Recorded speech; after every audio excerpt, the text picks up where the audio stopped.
Welcome to our channel. Today we how to withdraw from Chime Spending Account at ATMs step by step clearly. To withdraw funds from your Chime Spending Account at ATMs, first, ensure you have your Chime debit card in hand.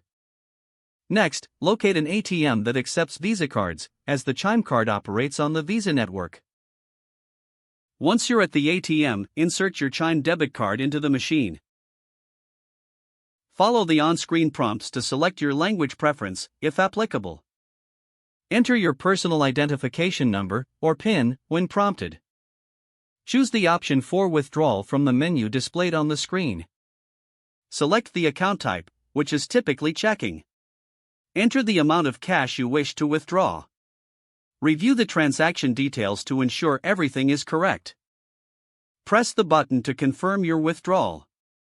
Wait for the ATM to process your request and dispense your cash. Once the transaction is complete, take your card and cash from the machine. Remember to print your receipt if needed, for your records. If you encounter any issues during the process, refer to the ATM's customer service number for assistance. If the page does not load, refresh the browser or try again in a private or incognito window. Make sure you are using the correct email address, then retype it carefully to avoid small typos. If your password is not accepted, use the reset option and create a new strong password you can remember. Check your spam folder for verification or security emails, then complete any requested confirmation steps.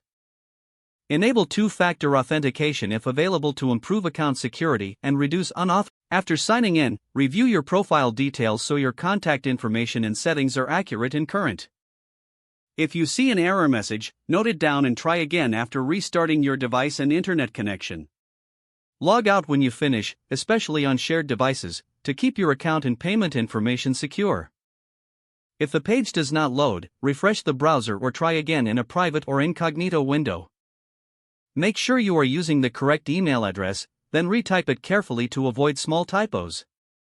If your password is not accepted, use the reset option and create a new strong password you can remember.